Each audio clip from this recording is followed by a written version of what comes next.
Okay, go ahead. So static resolution, this is one thing that we would really like manufacturers to address. And that is that by default, most people buying 1080p TVs are not getting 1080p out of them.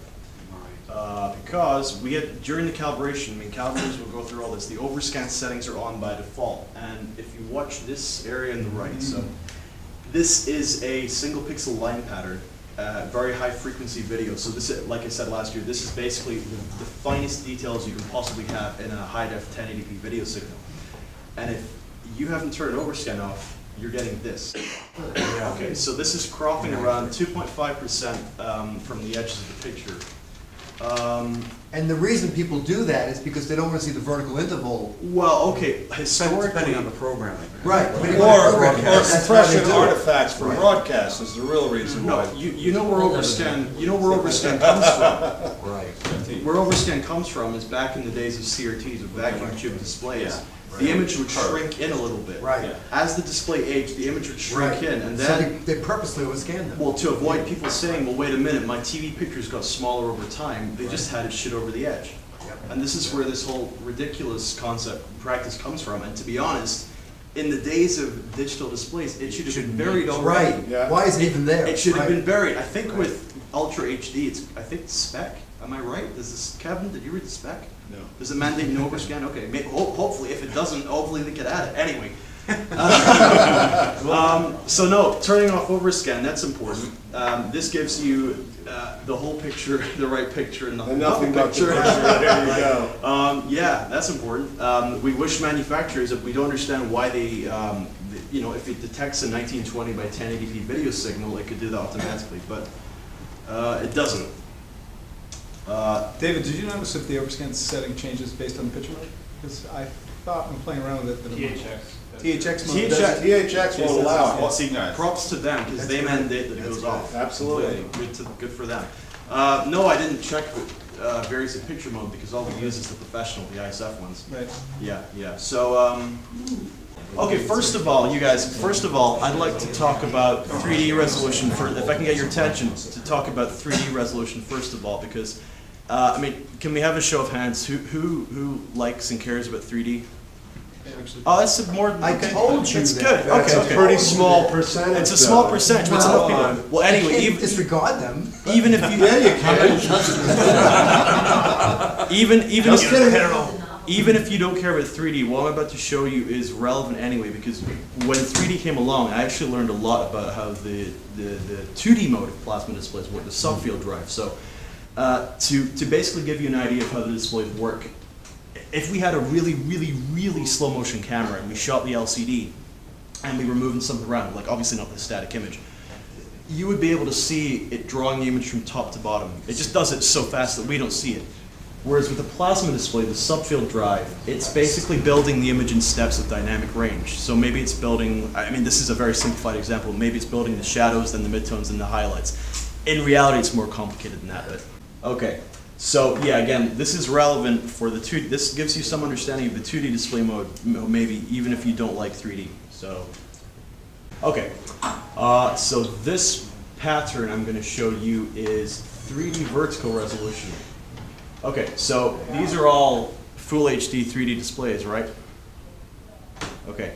Well, I'm going to talk to you about the multi-line simultaneous scanning, and I can see the Samsung guys begin to smile. They do well here. So this particular pattern is encoded in side-by-side format, so we need to swap into that. So could you give me 3D SBS in these?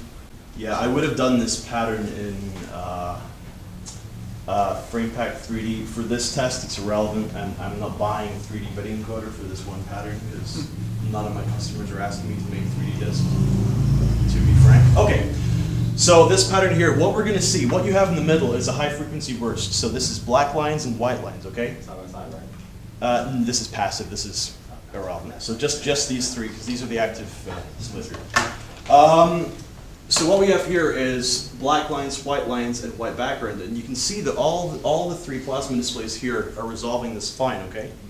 And when we first started reviewing Panasonic sorry, I'm giving that away. When we first started reviewing 3D plasma displays, we were noticing differences in vertical resolution, and nobody else was, and we were wondering why they could possibly be. And the answer is because it's specific to the test patterns that we were making, because we made our own, because I think to this day, I think Spears and Munsell just put out their 3D display. It just came out. It's just out. I got one. This was couple of days ago. 2010. We had to make our own patterns. Okay, so watch what happens. Maybe if you're in the back rows, you won't see this. But what's going to happen here is that the brightness of the background is going to reduce. These lines stay the same. The black lines stay the same. The background is going to change luminance. So, and it will repeat, of course. So, if it's playing now, let's think about it. Here we go. So watch what happens when it fades. Compare the Samsungs and the Panasonics. Is it still full HD 3D? No. No, what happened? Well, the first Panasonic 3D plasma display we got, it was full HD 3D all the time. What they're doing now is they're using a subfield drive method which only scans I believe the brightest and the darkest subfield at 1080 lines. Everything in between is 540 lines. So they could still sell this as a full HD 3D display because it's a 3D. I mean, they have a little disclaimer on their site that says a full HD 3D Panasonic full HD 3D is defined as 1920 by 1080 panel and compatible with 3D signal, which is true. Now, it doesn't mean that you're getting 1080 lines 100% of the time. And if you're wondering what this means for like out of the realm of pixel peeping and with actual content, you're probably, if you've got a lot of like moving diagonals in the image, like the example I always use is the opening of Paris in Hugo. There's all this kind of sloping architecture, and the Samsung displays have full resolution all the time. But with the Panasonics, you can see jaggies. And I can't show you the clip because the disc is region B encoded. Sorry, but you can. Okay, I'm gonna try it. You can imagine, but to be fair to Panasonic, you know, the reason that they do this apparently is because supposedly it makes the gradation and the brightness in 3D better. Now, that looks plenty bright to me. But one thing I will say is that Panasonic absolutely wins in terms of 3D grayscale tracking. We had, like last night, we were calibrating these in 3D. So we had the glasses in front of the K10s taped to the front. And is that primarily because they give us 10-point in 3D and we don't get it? No, it's not. This is even with 2-point. This is even with 2-point. The grayscale tracking in the 3D display mode in the Samsung is not as, it's just never as consistent. So we get these multicolored, we get color tints creeping in basically. Whereas Panasonic, ever since they started doing this trick, the grayscale tracking in 3D got quite good. So, you know, you win some, you lose some. And I don't know which one people are going to notice more, and, you know. Probably more notice the tracking errors in the grayscale more than the resolution. Right, would so think so, I mean, Panasonic will have thought about why they did this. They've not done it on a whim, you know, so. Anyway, that's 3D. Shall we move on to motion? Absolutely. Motion res, cool. So we'll take these out of 3D. Okay, motion resolution. So you guys recognize this, I guess, from last year. We use this in reviews all the time. And I mean, is this self-explanatory? Yeah. More or less. So we have, this is low frequency up here. These are chunky details. Down here, very fine details. The plasmas, they're probably going to do really well when it starts moving. Does the audio get through? Yes, it does. I'll get out of your way. As you can see. We need to get out of there. Oh, good. Now, it's really no secret that plasma does well here because it's plasma. That's what it does. Yeah, they're all doing well. What is really more relevant is what the LED LCDs are doing. And this year, Look at that 4K res, by the way. yeah, it's not 4K when it moves. No, but to be fair to Sony, we should show that they have different motion interpolation modes in here. And what happened? Oh, sorry, that's me. This is really an area which we think the manufacturers. Can everyone hear me in the web? I'm not hearing. This is really an area where we think the manufacturers could maybe be paying a bit more attention to, because the LCD displays have these motion interpolation modes. But only Samsung and also now Panasonic have a mode which increases the motion resolution but doesn't give you the much motion interpolation. Doesn't give you the soap opera effect with movies. Interestingly, Sony have a mode called True Cinema here, which does nothing on this test compared to the offsetting. It looks the same, but they have an impulse mode, which, as far as we can gather, it's dark frame insertion. It dims the picture. This is why it's so much dimmer. It basically, it's mimicking the part of the screen refresh mechanism of a plasma or a CRT, which add a black frame in there. It can, in a way, it kind of resets your eye. So it's called a basically. blanking interval. That's exactly No. right. Is it? Black That's frame, exactly blanking right. interval. I know, I'm from Oh, animals. well, okay. Different terminology, okay. So the impulse mode gives really, really good motion, but most people are gonna agree it's too dim to watch, right? Right. Okay, so there are the other modes, Clear Plus, which is less aggressive dark frame insertion. And really, I mean, a lot of this might be down to how much of this soap opera effect you can tolerate, because you can squeeze better motion resolution out of these things, but on LCD, it's not always compromise free. That is gonna take me on to the next pattern. I got a quick question for you though, before Yes. we do that. Okay. It's the weak setting on the Panasonic that That's gives what I'm gonna you get to, almost so- no interpolation but maintains the resolution. Exactly. What is So- the setting in the Samsung? Okay, let's see. And Let's see what we got. why is this happening? Is it because they have a native faster frame rate, so to speak? Is that why it's better on a plasma? Because Is this how they interpolate? there are so many. Interpolate. No, I mean, these have the interpolation off. The reason the Well, plasma. yeah, that's running at 60 hertz though. That's, plasma, What are the plasma doesn't plasma- have to deal right. with motion. So Right, exactly. there's no problem with plasma. But he's asking why is it naturally good? Right. Well, we use SPDA panels in our LED. Yes. So it's going to be faster. We got two guys back here that want to talk as well. I'm sorry, I want to interrupt you. But I'll just finish this. Let- Do you want to okay. go ahead? Okay. Well, I wanted Bill and Mark to speak. Oh, of course, yeah. Good. Bill, you can go first, please. Sure. Your question, Robert, was why is the plasma better on motion? Yes. Okay. In a simple sense, whenever anything is moving, your eye is tracking that. The smooth muscle motion in your eye tracks, that's how we can catch a ball when it's thrown at us, okay? I see. Your eye is always moving, but the video is not. The video is basically a frame every 60th of a second. Right. Still images. So if the image is here, but my eye is moving, it's going to blur across the back of my eye. So the retina, the cells in your eye, are seeing that edge in different spots, and so you see a blurry edge. So how do you fix it? In photography, you're a photographer. Sure. When you're doing high-speed sports, you do a long shutter speed or a short. Sure. Right, thousandth of a Right. second.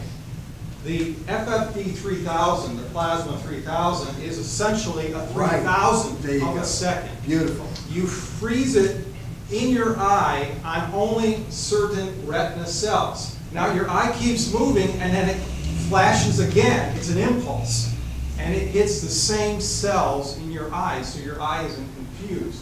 It's like doing spray paint. If you keep the spray paint on too long and spray it across your eye, you're not going to know what the picture was. But if your eye's moving, you just go and you always hit the same cells, it'll be really clear.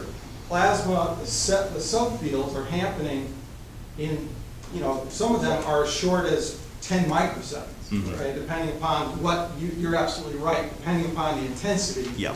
The lower intensities are very short, and the bigger ones are broader, that's why they get more light. But Yes. they're all very, very quick. Yes, yeah. An LCD, which is a wonderful bright device, is the liquid crystal. Think liquid, think molasses, think snow. Right. Okay, I'm a plasma guy. Yeah, I can't help it. The bottom line is, as it goes on, it's what we call a hold display. Yes. Quiet, everyone. Bill Schindler is It's a talking. hold. And if it's held and your eye keeps moving, it will blur across the back of your eyes. So the problem isn't the display, it's your eye. Right. Okay. It's an incompatibility with the brain, basically. Right, exactly. So what you want is an impulse. A CRT is a beautiful device. It really is, even though no one has them anymore. And that's because those electrons, when they scan in the raster pattern, they hit very quickly, and the impulse of light, even though the phosphors do have a latency, it does tend to impulse into your eye at very fast shutter speeds. Plasma does that. Yeah. LCDs, in order to fix the problem, go to a higher frame rate. Yes. 240 hertz, Right. blinking backlight, Right. frame insertion. And what's the goal? The goal is to compress the light into an impulse, like a plasma would. Yeah. Okay, and it's quite effective. That's really it. They're trying to, really what they're trying to do, especially with this impulse mode on there, that's trying to emulate a plasma or CRT. Precisely. Right. And really the short answer to the question is these are impulse displays and the LCDs are hold displays. Right, Exactly. very good. And Mark, you have something to add as well? Just curious what's going on with the Panasonic LCD at 150 lines per inch. Okay, now this is what I'm going to get to once it moves again. Some of the LCD manufacturers, Samsung started, kudos to them for doing this. You can adjust the motion interpolation parameters. So here it is, it's custom mode. You can turn blur reduction up, which basically governs the motion resolution, or at least it should be. Right, but 150 lines on the Panasonic. Right. Part of this is, okay, this is an interesting offshoot. Part of this is perhaps to do with the fact that the test pattern is 1080i. And the reason for that is because it has to move at 60 fields. The TV's deinterlacing to 60 frames per second. But the Blu-ray disc format doesn't have a 1080p 60 mode. So this is what this is either a deinterlacing glitch or a motion estimation glitch in the process. And to be honest, they're really caused by a similar thing, you know, motion adaptive So processing. is the test pattern at 1080p 30? Or 1080i 60, It is because it was 1080i 1080p 30, then the LCDs would pass no problem. That wouldn't tax it at all. Now what I want to show you is a really, really sadistic test pattern I came up with to test a, you saw It's last nice to have a hobby. Yeah, I know. Whoops. Damn. I call it a shredder. Yeah, right. Wow. While you're Okay. loading that disc, the difference between a hold display and an impulse display, like, what's the difference between, I guess input lag? I would imagine plasmas would be vastly better. Bill, help. No. Basically, this is an interesting question. So the question was, is there a difference between input lag with LCD versus plasma? Yes, I would expect with plasma. Well, we have a lag testing device, and the HDTV test. What I've found is that you can get LCDs. The testing device tells us there's 40 milliseconds of lag in there in the game mode, and the plasmas often give us the same 40 milliseconds. But the 40 milliseconds plasma feels a lot more fun to play games on than the 40 milliseconds LCD. And a theory I have, we have Bill Schindler, maybe he can give me input in this. The theory I have is that because on the LCD, like I said, remember, this is scanning from top to bottom. And whereas the plasma is giving you different, I guess in a sense, right, different bursts of the dynamic range and steps, right? My theory is that if you're playing fast video games, remember, it's a constant feedback loop between your brain and the TV, right? If you're playing very fast video games, your brain can make sense of maybe some lightness details that are coming through at the subframe level, okay? Whereas with an LCD, it's painted one line at a time. Is this making sense? Yeah, it's like all or nothing rather It's than... all or exactly. It's all or nothing. Whereas the information a plasma gives us before it's drawn a complete frame might be of advantage to our brains in making the thing feel smoother. That's my guess. Okay. Anyway, interpolation. Yeah, that's... Interpolation detectors. So the reason I made this pattern actually, the reason for it originally, That's a torture test. I'll explain what this That's is. really hard to do. Sorry, it's gonna get, the second part's nicer. Don't worry. Okay. I'll explain what this is. Okay. A couple of years ago, there was a plasma manufacturer. So in Europe, we're stuck with 50 hertz broadcasting. Okay, for historical reasons. Yeah. And apparently, if you put that directly, if you drive the plasma display at 50 hertz, you're going to see flicker. So what Panasonic are doing in Europe is they're outputting the 50 hertz image at 100 hertz. So 50 hertz times 2. So you get maybe more motion blur because I think because you don't have as many dark frames in between, or no light out of emission. What another manufacturer was doing though was they were taking 50 hertz and interpolating to 60. And I made this sadistic test to make sure they were giving us real 50 hertz output, or real 50 hertz times 2. They are now though. But now the pattern is still of relevance because while we don't need motion interpolation on PGP displays, we can go through, here's Panasonic remote, we can go through the options in the LCD. And where is it in the American version? Oh, it's called, in Europe it's called intelligent frame tracking, okay. So we can see that if we turn this on to strong, okay, I showed this to the engineers from ABC, Greg, I showed this to the engineers from ABC Networks Company last week and they went pale when they saw this. Because what's important to note is that no TV can do very well here. The point is not to see, actually it is, okay. When it starts moving, you're gonna see all this shredding, or at least you should be. There you go. That's pretty good, actually. But the point is not to determine whether or not it's passing this test. This is an interpolation detector. It's not an interpolation assessment. So here you go. Complete mess when you have the interpolation on.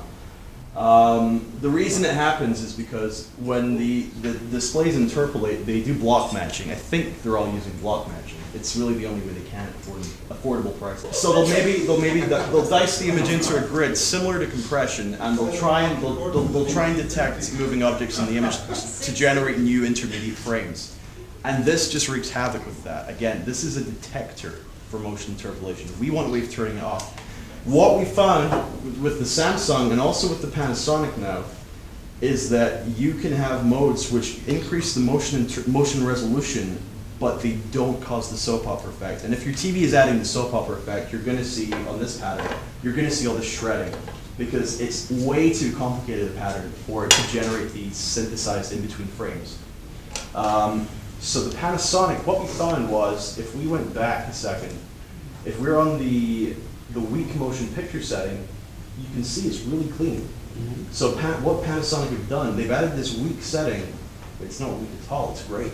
It increases the motion resolution without adding any ill effects to movies that we can see. So that's a big step up from last year, I think, right? Mm-hmm. But it's been in Europe for a while, but now the same firmware is worldwide. So that's motion resolution. So video resolution loss test. So this is a 60i signal. This is a full motion 60i.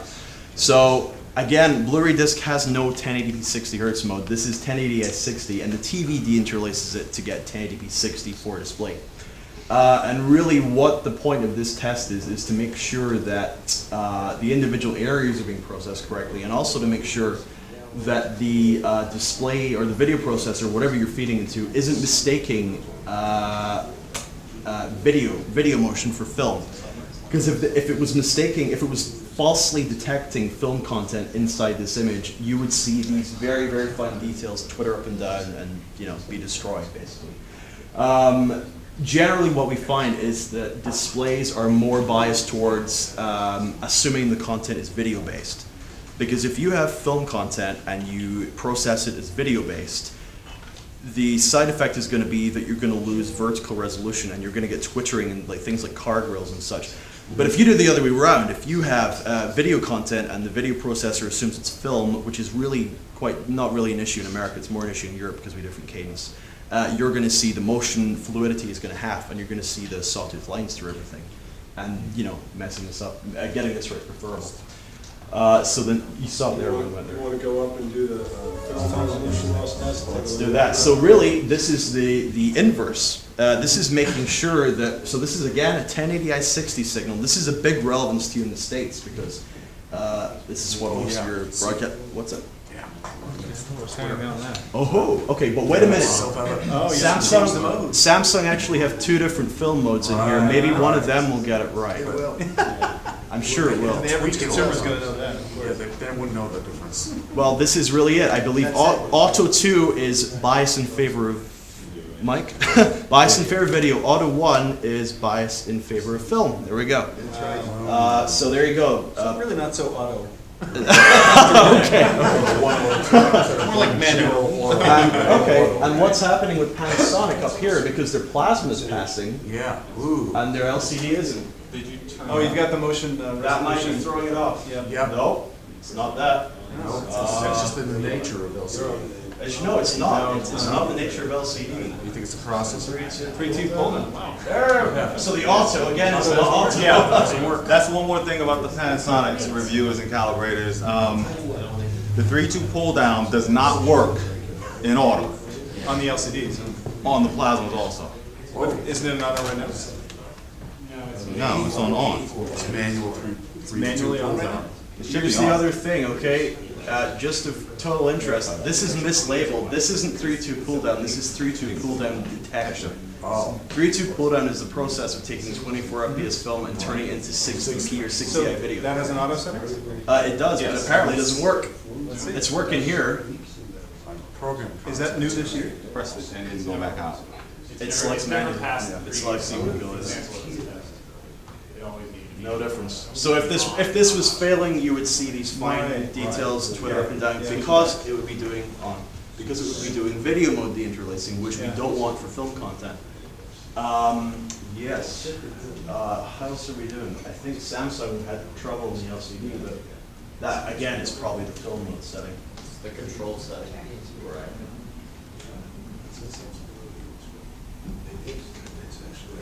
Too many. So there you go, Samsung displays. Auto 1 film mode favors film, Auto 2 favors video. There's our answer. All right, yeah. Yeah, so basically the fact that all these displays pass this means that if you're watching, what are like 1080i 60 movie channels over here? HBO. HBO's 1080i 60? Yes. How about DirecTV, is that 24p or is that? Well, that's the direct cinema. It depends on what they. Depends on the channel.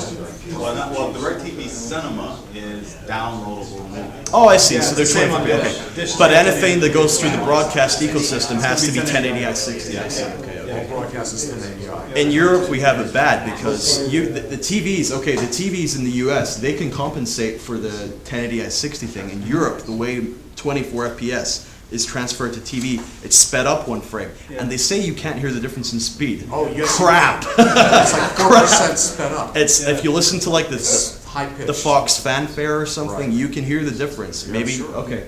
And of course, that's in a post-production environment. I can take a PAL Video Master and put it back to the right speed, no problem.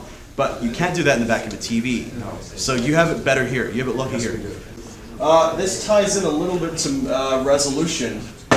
But really, if I can, I'll get your attention. What I really want to talk about is Blu-ray. You all have BD players, right? Surely, everyone here, right? Okay. Hell yeah! So for Blu-ray, I've been, I don't have much time to read forums, but when I do, I've seen people discussing certain video enhancement boxes which claim to sharpen up the picture. Okay. And it's one of the facetious there, buddy. one of the arguments I've heard in favor of these boxes is that Blu-ray is compressed video, so it's losing all this detail compared to the Studio Master. Well, my main source of my actual main source of income at the moment is as a Blu-ray compressionist, so I can tell you, crap, it's not true. I think there are people out there, they genuinely do not realize how good Blu-ray is, okay? Because if you look back to the history of the format, we have 50 gigs, okay? 50 gigs of space, or even 25 in a single layer disc. And the format originally started out in Japan as a way of recording HDTV broadcasts over the air using MPEG-2. And then because of this political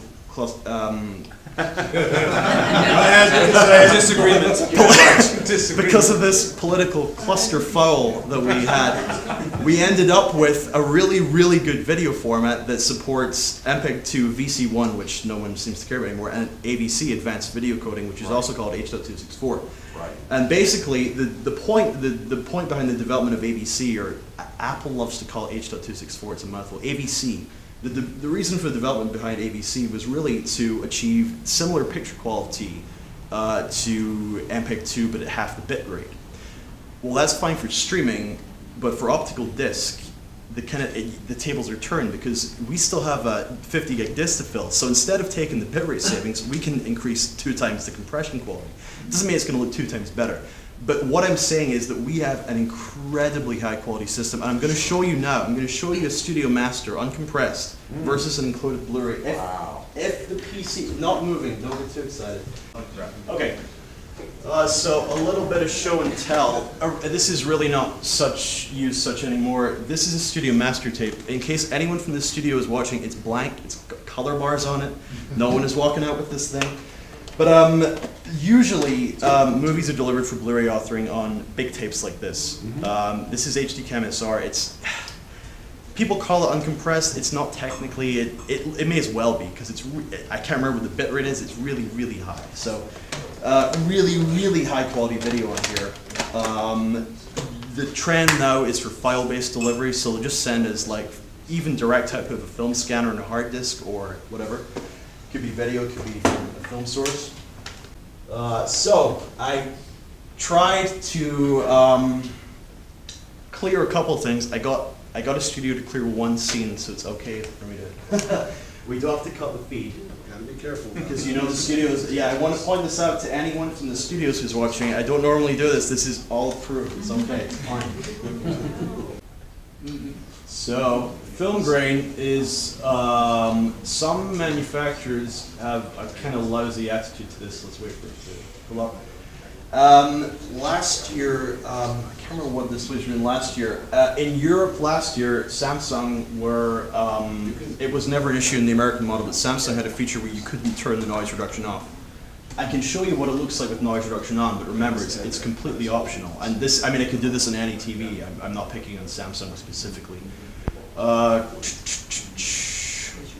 Digital clean view now, there we go. So if you turn this feature on at all, you're gonna have these small details are gonna be suppressed. Right. And actually, the engineers made a really good point. This is, I mean, if you have like, if maybe you've shot really low like camcorder footage, this is really good. This cleans it up, but we want a way to turn it off, okay? It's actually, for noise reduction control, this is exceptional quality. It's just that we don't want to use it all the time. Right. And anyway, they granted our wish. Thank you both for letting us turn it off in Europe. Would it be for streaming sources as well, or? No, because streaming sources during the encoding, this kind of detail. I mean, let me show you the bit rate I used to get this up. This kind of detail would get stripped out during the. This is near highest what you can get in media. Maybe not. It's back on 34. But anyway, you don't pay too much attention to the bit rate because the quality of the encoder matters more than the bit rate. Anyway, these are all reproducing every tiny fine motion detail. If the display had forced noise reduction, what we would have would be a situation where like very fine details like rain or maybe moths dancing around the light at night would get blurred out because they would So it becomes random noise to it. it looks like random noise to the TV, but it's not. Sony are filtering film grain, and to be honest, shame on them. They should know better than this. I just gave a big talk about Blu-ray, and you know, come on, they should know better. What we found here, I mean, you might not be able to see it from where you're sitting, but it seems to be that as part of the 4K scaling, there is a noise reduction process in here. Well, it's not like they also have a studio, right? I know, right? It's not like they know. Not like they're shooting everything in 4K. Noise reduction's off. No, it isn't. This is a big issue sometimes with some manufacturers. The noise reduction, they can say it's off, but it's not. You can cycle through the modes, and it's not coming through clearly. What you can do, though, is this is always a way to trip it up. If you go into game mode, which is the processing light mode, it comes back. It's not calibrated, obviously. We didn't spend the time, but that lets you see what would it be. Hopefully they fix that, because it's a really expensive TV. Yeah, it's a 4K TV. It's, I mean, I've looked through the menus. Maybe they can tell us if there's some option we've missed. As far as I can tell, I've turned off on and off reality creation. Nothing brings this cool temporal detail back. Wow. And in a way, this is a form of low motion resolution because it's filtering out small details. So this is really, the zone plate is really variation on the frequency burst we showed you before, which was, okay, this is it. This is the frequency burst, okay. You know what's happening, horizontal, vertical, very fine details. The zone plate lets us see, this is the chroma version actually, and on color detail, what happens here? Why does this dim? That's a good question. We had this during calibration. What happened here too? Because this is crazy. Right, so the Samsung has a very slight horizontal chroma resolution limitation. You're never going to notice it with that. You will, you'll never see it. I don't know what happened. It's some. It's a feature. Yeah.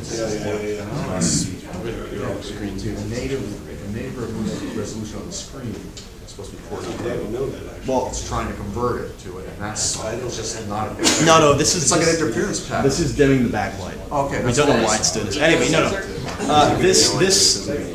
This arises from the fact that in basically every kind of video source other than RGB out of a computer, the colored components are stored at half resolution relative to the luminance. Studio video formats are maybe half and one, so 4:2 formats, like, it's full vertical but half horizontal.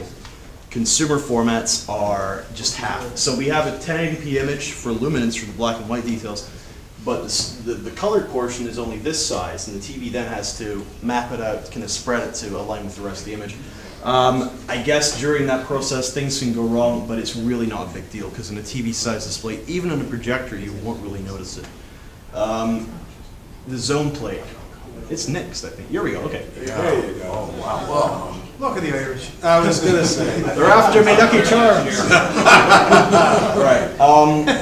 They're after me Lucky Charms. As far as, I mean, we showed this, we told Panasonic about this and they were surprised.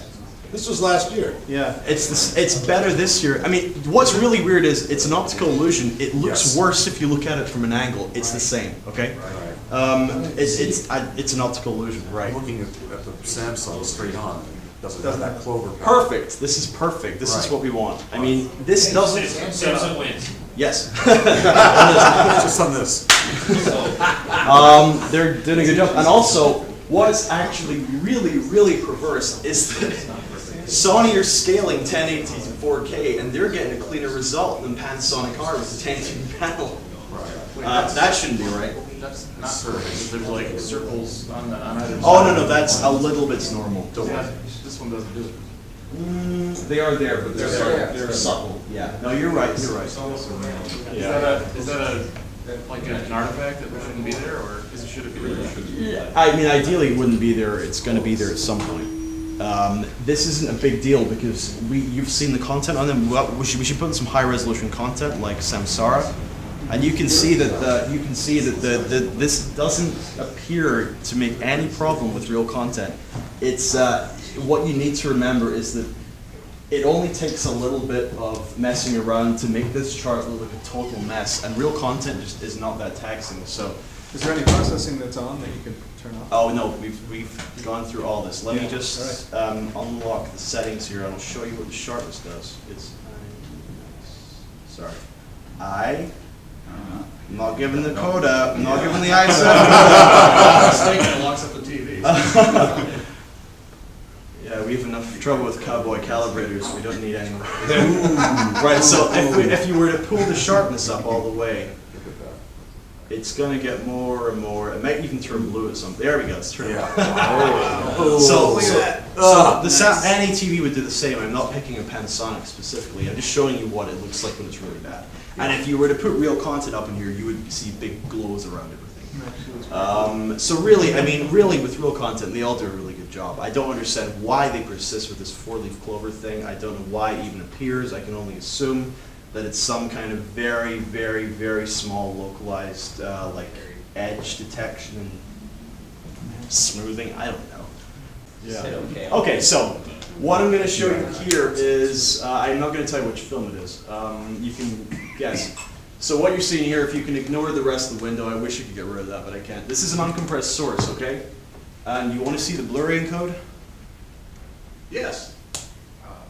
Can you see the Wow, difference? fantastic. Right. We What's turn the lights down, is that okay? If you want, do you want the lights out? You're still not going to see the difference, but all right. Just. Mike, you're in lighting. We're getting reflections off of it. Oh, okay, fair enough. Okay, let's skip in a bit. Let me find. Okay. You can all see this, right? Uncompressed source, the encode. What about emotion? Let's play. Still just It's a good question actually. What about Yeah. motion? I can try and play the encode in full screen. I mean, I could play off the BD player if you want to wait for me to burn a disc, but yeah, here's motion. Slow motion. Slow motion. It's a laptop. I can't decode it. Got it. Right. Full speed. process Sure. it. Now, just to make this completely unfair in the Blu-ray encode, I also magnified a portion of the middle and blew it up 4 times and sharpened the living hell out of it. Right. And you're finally going to see a difference, but it's more or less insignificant. Hopefully you'll agree with that. Okay, so we're looking at pixels here. Which Now you're one? looking at film grain. Exactly, it's a grainy film, and we want to keep it that way. Right. Because scrubbing the film grain out No, no, scrubs that's- that detail. then you get the wax. Okay, right, no, that, you were meant to see that. This is the source, okay? I actually did 4 encodes, okay? The next 4 images you're going to see, there's 3 Blu-ray ones with slightly different settings. The last one is how it would look if it was compressed down to 7 megabits per second for streaming. Okay, so Blu-ray 1, wait for it to load, I'll tell you when. There you go. Source, Blu-ray, source, Blu-ray. Slight difference, but this is a blow up in the middle, times 4, sharpened. yeah. You would never see this during actual viewing. Okay. This is Blu-ray 2, wait for it to encode. Come on. This will also let you see how different encode settings can influence the encode. And Blu-ray 3. Which is best? I mean, 2 is not good. 2, we have coarse quantization up here. This one is probably the best one. This is my job to pixel peep, basically. And I do it in these like grotesquely unfair settings so that when people watch it in calibrated displays, it looks great. So, yeah, there you go. So next time someone tells, oh, the last image, Yeah. this Yeah. is the streaming version. Yeah. The details scrubbed out. It sure is. And to be fair to them, what But they it's still 1080p. oh bollocks. To be fair to them, what they would probably do with this, if it was for a streaming service, they would scrub the film grain out first so it didn't give the encoder trouble. This one before, this is like 30, 35 megabits per second, and again, this is the bandwidth you can get in Blu-ray without running your broadband usage up. This is the damage that bitrate penny pinching does. So, so really the point I'm trying to make here is the way that the resolution is reduced on Blu-ray to encode a movie is it's after discrete cosine transform, which basically means each block is diced into the frequency domain and then details are thinned out. It's not as simple as the whole picture will look blurry and need to be sharpened up, okay? So, people, I get the impression people have no idea how close to the Studio Master Blu-ray is. The only other, What about the reduction in color depth? I mean, oh, so you're talking 8-bit down from Sure. 10 to 12-bit. Yeah. We take care of that, we dither. oh, okay. Okay, like all the professional encoders, they have like Cinemacraft and Sirius Pixels encoders, they're great. They have those features built in, so they can take a 12-bit source and dither down. Other encoders, you can pre-dither what you feed into, you can achieve the same thing. It's really, really not a huge issue if the compression's done their job properly, so. Really? What do you see? I mean, no, just the color. Oh, this will be More saturated. this will be ABL. Oh, maybe the PC mode is on actually. That's probably we didn't calibrate that right. Okay. Right. The Sony, they have a feature on this called Kevin. What was the contour detection? This called smooth gradation. Smooth something. Something. So the Sony has a mode. I wish I don't have the disc for you. I'm not going to make you wait while I burn the sample. But what I did was I fed intentionally bungled gradient ramp to all the displays. So this was a 12-bit gradient ramp encoded to Blu-ray using truncation. So it was not doing dithering, it wasn't doing any kind of intelligent bit depth reduction, it was just slicing the end off each one. So you got that kind of stair-step pattern. The Sony has a feature which detects and removes that. But it can also detect and remove dark details. Right. That's me. So please people don't buy video enhancement boxes to fix your Blu-ray player because it doesn't need fixed. It doesn't need fixed. That old It's the best. Don't try and fix it. It's the best format we have ever had in the home, and it's the best format for really silly reasons because of this codec situation. It is what it is. It's fantastic, and you can pry my Blu-ray disc from my cold dead hands. To be frank, you know. Take your streaming. That's me. Okay. All right, thank you.